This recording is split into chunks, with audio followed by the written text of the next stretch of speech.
హైదరాబాద్, సికింద్రాబాద్, సైబరాబాద్ల వరుసలో 4వ సిటీగా ఫ్యూచర్ సిటీని అభివృద్ధి చేయాలన్న సీఎం రేవంత్ రెడ్డి దార్శనికత దిశగా అడుగులు పడుతున్నాయి. కాలుష్య రహిత గ్రీన్ సిటీగా ప్రపంచంలోని అద్భుత నగరాల సరసన చేరాలి అనేది ఆయన సంకల్పం. ఇందులో భాగంగానే హైదరాబాద్ ఎయిర్పోర్ట్ మెట్రో రైల్ సంస్థ HMDA, TGIICలతో కలిసి మెట్రో రైల్ విస్తరణ ప్రణాళిక సిద్ధం చేస్తోంది. ఫ్యూచర్ సిటీకి అనువుగా గ్రీన్ కారిడార్ ను అభివృద్ధి చేసి అంతర్జాతీయ విమానాశ్రయం నుంచి త్వరితగతిన సులభంగా ఫ్యూచర్ సిటీకి చేరుకునే ప్రణాళిక ఉండాలన్నది సీఎం ఆలోచన. కాలుష్య రహిత నగరంగా రూపొందించడంలో, దానికి అంతర్జాతీయ స్థాయి ప్రయాణ సౌకర్యాలు కల్పించడంలో మెట్రో రైలుతో కూడిన ఇప్పటికే ఎయిర్పోర్ట్ నుంచి మీర్ ఖాన్ పేటలో నిర్మాణంలో ఉన్న స్కిల్ యూనివర్సిటీ వరకు శరవేగంగా జరుగుతున్నాయి. కొంగర కలాన్ దాటిన తర్వాత ప్రస్తుతం రోడ్డు లేకపోవడం వల్ల కాలినడకన కొండలు గుట్టలు దాటుకొని సర్వే చేస్తున్నారు అధికారులు. శంషాబాద్ ఎయిర్పోర్ట్ నుంచి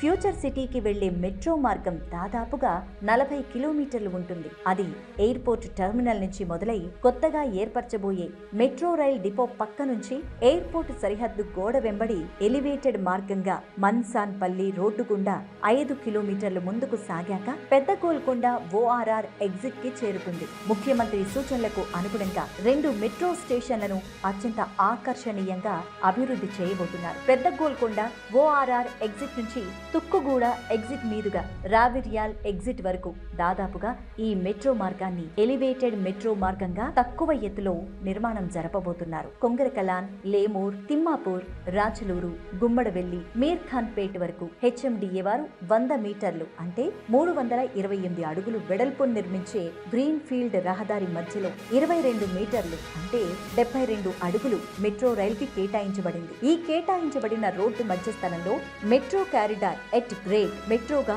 అభివృద్ధి చేయబోతుంది. ఈ విశాలమైన రోడ్డు మధ్యలో అదే లెవెల్లో మెట్రో రైల్ ఉంటే దానికి ఇరువైపులా 3 లైన్ల ప్రధాన రహదారి ఉండనుంది. మెట్రోను ప్రధాన రహదారిని విభజిస్తూ ఆకర్షణీయమైన చెట్లను, గ్రీనరీని ఏర్పాటు చేసి ప్రధాన రహదారికి ఇరువైపులా మరలా 2 సర్వీస్ రోడ్లను ఏర్పాటు చేయనున్నారు. ఇలా మెట్రో విస్తరణ చేపడుతున్నామని ప్రభుత్వం ప్రకటించిందో లేదో వెంటనే ప్రతిపక్షాలు అపహాస్యం చేయడం ప్రారంభించాయి. గతంలో ఇదే కాంగ్రెస్ ప్రభుత్వం అనేక మంది ORR, మెట్రో వంటి బృహత్ ప్రణాళికలు కేవలం కాగితాలకే పరిమితమవుతున్నాయని ఎక్కిరించిన, అవి ఆచరణ సాధ్యం కాదని అపహాస్యం చేసిన ఈ రోజు ORR, మెట్రో రెండు కూడా కార్యరూపం దాల్చాయి. వీటి వల్ల హైదరాబాద్ ఒక అంతర్జాతీయ నగరంగా అభివృద్ధి చెంది ప్రపంచంలోని ప్రముఖ కంపెనీలను, పెట్టుబడులను ఆకర్షిస్తోంది. ప్రస్తుతం ప్రభుత్వం పెద్ద ఎత్తున అమలు చేస్తున్న మౌలిక వస్తువుల ప్రాజెక్టులతో హైదరాబాద్ కు మరింత ఉజ్వల భవిష్యత్తు ఉంటుందని అనడంలో ఎలాంటి సందేహం లేదు. అదేవిధంగా